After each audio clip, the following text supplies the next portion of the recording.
dad's silent revenge. The pen was shaking in my hand as I stared at the $1.2 million contract spread across the mahogany table at Belmont's restaurant, the crystal chandelier above cast dancing shadows on the expensive paper while my vision kept blurring. For a moment, I thought I was having another one of those dizzy spells that had been hitting me for months. Then I saw her. My name is Benjamin Carter. I'm 60 years old, and I've built Carter Construction from nothing into a $30 million company over the last 30 years. Started with a beat-up pickup truck and a toolbox when I was 30, fresh out of the Army. Now we employ 180 people and build everything from shopping centers to apartment complexes across 3 states. But none of that mattered when I spotted my pregnant daughter-in-law serving tables in this upscale restaurant, looking like she hadn't eaten a proper meal in weeks. Kate Wilson Carter was supposed to be at home in the suburban house I'd helped them buy, 7 months pregnant with my first grandchild. Instead, she was struggling to carry a heavy tray between tables packed with Philadelphia's business elite, her wedding ring still catching the light, but her face hollow with exhaustion. Her black uniform hung loose everywhere except around her belly, and I could see dark circles under her eyes from across the dining room. My son Ollie had told me she was taking some time to think after their marriage hit a rough patch. Said she went to stay with her sister in Ohio for a few weeks to get her head straight. He never mentioned she was back in Philadelphia working double shifts as a waitress to survive. The irony wasn't lost on me. Here I was in the same restaurant where I'd closed some of the biggest deals of my career, watching my pregnant daughter-in-law serve overpriced steaks to men who made less in a year than what I paid in quarterly taxes. The smell of seared beef and expensive wine that usually signaled success now made my stomach turn. I watched her approach our booth, her eyes downcast, moving carefully to avoid bumping into chairs with her belly. When she finally looked up to take our drink order and recognized me, the color drained from her face faster than water down a drain. "Good evening, gentlemen," she whispered, her voice trembling like a leaf in a storm. "Can I start you with drinks tonight?" "Kate," I said quietly, trying to keep my voice level. "What are you doing here? I'm just the server, mister." "Carter," she stammered, gripping her order pad so tight her knuckles went white. "I'll get your drink order right away." Gerald Thompson, my business partner sitting across from me, looked confused. He'd met Kate at company barbecues, knew she was married to my son, but I wasn't about to explain this situation in front of him. "2 whiskeys neat," I told her, never taking my eyes off her face. "And Kate, we need to talk after your shift."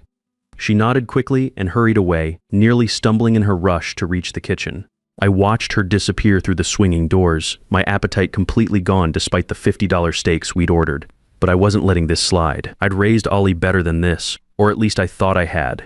Gerald kept talking about profit margins and quarterly projections, but I barely heard him. I kept watching Kate struggle between tables, saw how she had to stop and lean against walls when she thought nobody was looking. 7 months pregnant and working a job that kept her on her feet for 8-hour shifts. It was criminal. After the dinner meeting ended, I barely remember signing that contract. My mind was elsewhere. I followed Kate to the employee parking lot behind the restaurant.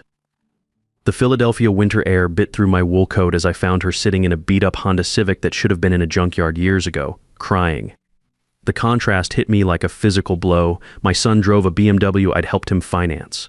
Kate was crying in a car with duct tape holding the rear window together. I tapped on her window and she nearly jumped out of her skin. When she saw it was me, she rolled down the window with a hand crank that probably hadn't worked smoothly since the Clinton administration.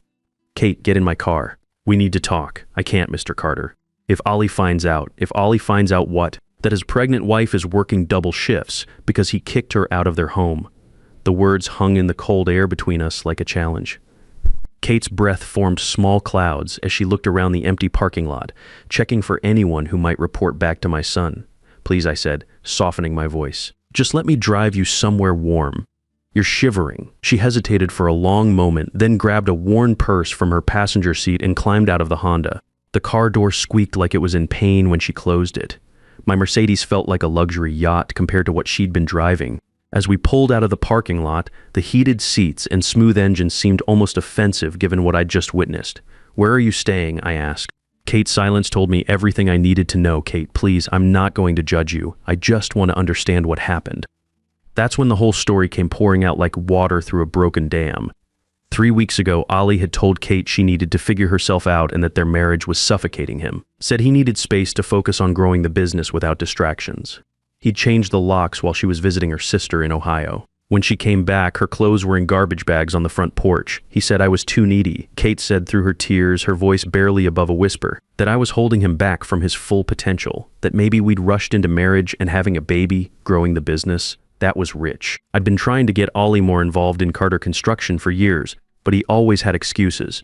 Too busy with his MBA courses from Temple, then too busy with his strategic planning initiatives, then too busy with that financial consultant he'd hired without running it by me first. Speaking of which, where was all this strategic planning money going? We'd been bleeding cash for months, and every time I asked Ollie about the consulting fees, he'd give me some rehearsed speech about investing in digital transformation and modernizing our operational approach. I drove Kate to the Hampton Inn near the airport and paid for a week up front. The desk clerk looked at us strangely, a 60-year-old man checking in a young pregnant woman at 10 p.m., but I didn't care what he thought. "You're not sleeping in that car," I told her as I handed her the room key. "And you're not working on your feet at 7 months pregnant. Take tomorrow off. We'll figure this out," but something wasn't adding up in my head as I drove home that night. Ollie made $85,000 a year as VP of Operations, plus bonuses. Even if they were having problems, he wouldn't let his pregnant wife become homeless unless something else was going on. The next morning, I did something I'd never done in 30 years of business. I went through the company books without telling Ollie first. What I found in our downtown office made my blood run colder than a Philadelphia winter. Carter Construction's main office occupied the 3rd floor of a converted warehouse in Northern Liberties. I'd chosen the location because it was close to our job sites and the rent was reasonable. My corner office had windows overlooking the Delaware River, and on clear days, I could see the cranes working on the new developments we were building. But that morning, instead of admiring the view, I was hunched over financial statements that made no sense. $380,000 was missing from our operating accounts. Not stolen in one big chunk that would trigger bank alerts, but siphoned off over 4 months through consulting contracts that looked legitimate on the surface. The financial consultant Ollie had been raving about Amanda Clark with her MBA from Wharton, and her promises to revolutionize our business model had been billing us for projects that existed only on paper. Strategic market analysis for Northeast expansion, operational efficiency audit and implementation, digital transformation roadmap and execution. All fancy words that justified $15,000 to $25,000 monthly payments. I pulled up Amanda's business registration. Clark Consulting Solutions, LLC, established 6 months ago with an address in Center City. But when I called the building's management company, they told me no such business had ever leased space there. The address was a mailbox's Etsy. My hands were shaking as I cross-referenced Amanda's personal address with Ollie's credit card statements. He'd been using the company card for business dinners 3 nights a week at the same luxury apartment complex in Rittenhouse Square where Amanda supposedly lived. My son wasn't just embezzling from the company I'd built with calloused hands and 12-hour days. He was cheating on his pregnant wife while doing it. The betrayal cut deeper than any injury I'd suffered on job sites. I'd given Ollie everything, a college education I never had, a leadership position in the company, my trust, and he'd thrown it all away for stolen money and a woman who was playing him like a violin. I needed proof before I confronted him. Real evidence that would hold up in court if necessary. So I did what any smart businessman would do. I hired a professional investigator. Nicholas Foster ran a small agency specializing in corporate fraud. His office was in a converted row house in Fishtown. Nothing fancy, but his reputation was solid. Nick had handled embezzlement cases for 20 years, worked with the FBI on white-collar crime, and he didn't ask stupid questions. "Give me 4 weeks," Nick said after I laid out the situation. "If they're as sloppy as most inside thieves, I'll have enough evidence to put them both away." While Nick worked his magic with surveillance cameras and financial forensics, I started paying closer attention to my own symptoms. Those dizzy spells I'd been having for months, they always happened right after Ollie brought me coffee during our weekly father-son meetings. Always the same blue ceramic mug with a small chip on the handle, a mug he'd given me for Father's Day 2 years ago. The pattern was too consistent to ignore. Monday morning meetings, coffee from my favorite mug, and within 20 minutes I'd feel dizzy and confused. Sometimes I'd have to lie down in my office for an hour before I could drive home safely. I started an experiment. Instead of drinking the coffee, I'd dump it in my office plant when Ollie wasn't looking and replace it with water from the cooler. Within 3 days, my head was clearer than it had been in months. The afternoon fatigue disappeared. The memory lapses stopped. That's when the horrible realization hit me like a sledgehammer to the chest. My own son had been drugging me. During our next Monday meeting, I watched Ollie carefully as he handed me the chipped mug. His smile was the same one he'd worn as a kid when he was hiding something. The coffee smelled normal, looked normal, but I'd already decided to test it. I need to take a call, I told him, stepping into the hallway with the mug. In the bathroom, I poured the coffee into a sample container I'd bought at CVS. If there were sleeping pills or other drugs in there, a lab test would find them. The results came back 2 days later. Zolpidem, generic Ambien. Enough in 1 cup to make a grown man drowsy and confused for hours. No wonder I'd been making bad decisions in afternoon meetings. No wonder the board had started questioning my judgment. They weren't just stealing my money. They were stealing my mind. 1 drugged cup of coffee at a time. Nick Foster's surveillance confirmed my worst fears, and then some. Over the next 4 weeks, his team documented everything with the precision of a Swiss watch. Ollie and Amanda weren't just living together in that Rittenhouse Square apartment. She was the mastermind behind the whole operation. Nick's first breakthrough came from a parabolic microphone aimed at their 3rd-floor balcony. Modern glass buildings might look impressive, but they're terrible for privacy when a professional is listening. He recorded Amanda explaining to Ollie how the sleeping pills in my coffee were part of a larger strategy. The old man's losing it, she said on a recording that made my blood boil. A few more months of this, and the board will push him into early retirement. Then you'll have full control of Carter Construction. We just need to be patient, but patience wasn't Amanda's strong suit. Nick's financial forensics revealed she'd been embezzling from 2 other small companies before targeting us. She had a pattern seduce a weak-willed executive, manipulate him into giving her access to company finances, then bleed the business dry through fake consulting contracts. The most damaging evidence came from Amanda's laptop, which she carelessly left open during one of their balcony conversations. Nick's telephoto lens captured screenshots of spreadsheets showing exactly where our $380,000 had gone. Offshore accounts in the Cayman Islands, luxury purchases, and payments to something called transition planning services, which turned out to be Amanda's next business venture. She was already planning to abandon Ollie once she'd squeezed everything she could from Carter Construction.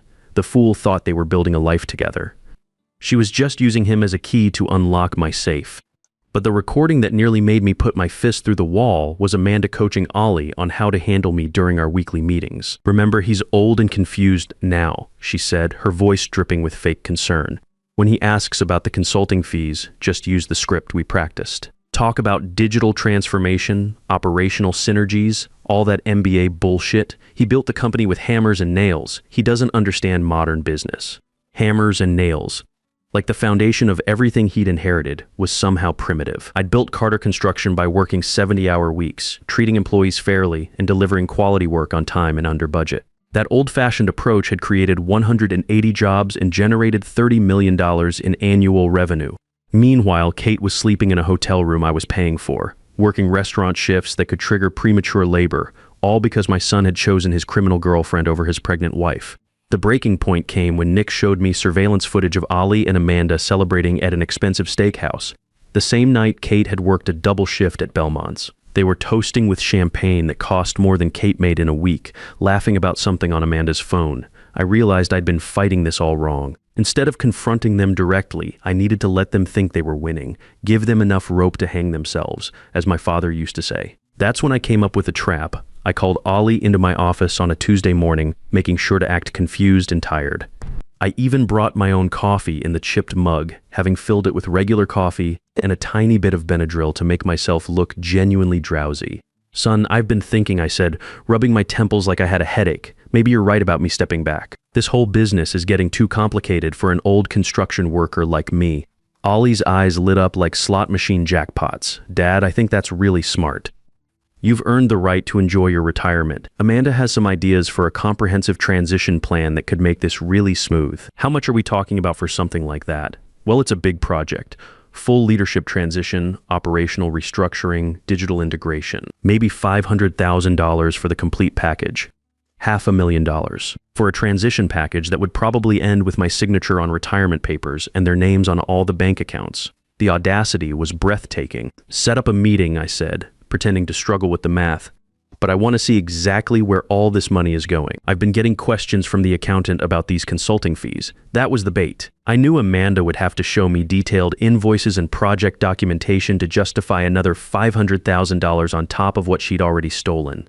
With Nick recording everything and federal agents positioned in the building next door, all I had to do was get them to confess on tape. The meeting was scheduled for Friday afternoon in our main conference room. I spent the week preparing like I was going into battle, because that's exactly what this was. A battle for my company, my family, and my grandson's future. I also spent time with Kate, driving her to prenatal appointments and making sure she was eating properly. Her doctor was concerned about her stress levels and blood pressure.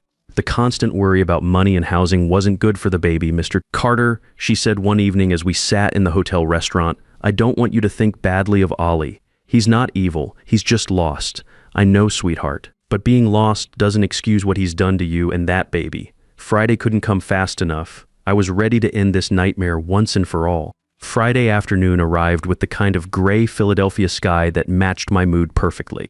The Carter construction conference room had been transformed into a stage for the final act of this betrayal. Nick Foster had positioned wireless microphones throughout the room, and FBI agents were stationed in the law office next door with a clear view through our windows. Amanda walked in at exactly 2 p.m. wearing a $3,000 Armani suit that my company's stolen money had probably paid for. She carried an expensive leather briefcase and moved with the confidence of someone who thought she was about to close the deal of a lifetime. Ollie followed behind her like a trained dog, wearing his best smile and a tie I'd given him for Christmas. Mr. Carter, Amanda said with that practiced smile I'd learned to despise, I'm so excited to show you how we can position Carter Construction for the next generation of success. The next 45 minutes were a masterclass in corporate bullshit. Amanda spread out charts and graphs that looked impressive but meant absolutely nothing. She talked about operational synergies, digital transformation matrices, and scalable growth paradigms. Every buzzword was designed to make an old construction worker feel stupid and out of touch. Ollie sat there nodding along like he understood every word, completely convinced he was part of some brilliant business strategy instead of watching his girlfriend commit felony fraud in real time. This comprehensive transition package, Amanda continued, pointing to a flowchart that could have been drawn by a 5-year-old, will position Oliver to take Carter Construction from a regional player to a national powerhouse. We're talking about 300% growth potential within 18 months. 300% growth.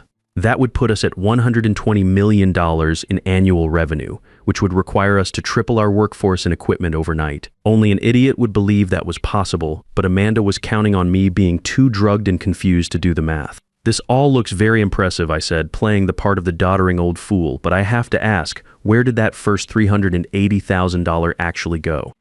My accountant is asking questions. For the first time, Amanda's smile flickered. Just for a second, but I caught it. I'm not sure what you mean, Mr. Carter. All the consulting work has been properly documented. I mean, these projects you've been billing us for, the market analysis that doesn't exist, the efficiency audit that was never conducted, the digital transformation that never happened. Now Ollie was looking confused, his head swiveling between Amanda and me like he was watching a tennis match. Dad, what are you talking about? Amanda's been working on all of that. Have you actually seen any of this work, son? Any reports, any data, any actual results? Well, no, but Amanda said the preliminary research phase was confidential until what?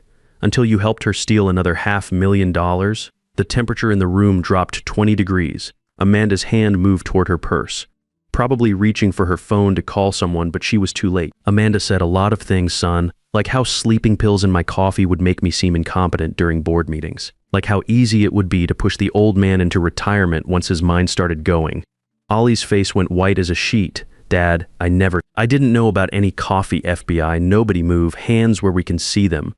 3 federal agents burst through the conference room door with weapons drawn. Nick Foster followed behind them carrying recording equipment and a briefcase full of evidence that would put Amanda away for a very long time. Amanda tried to make a run for it, but there was nowhere to go. The building was surrounded. She was handcuffed and read her rights while screaming about harassment and illegal surveillance.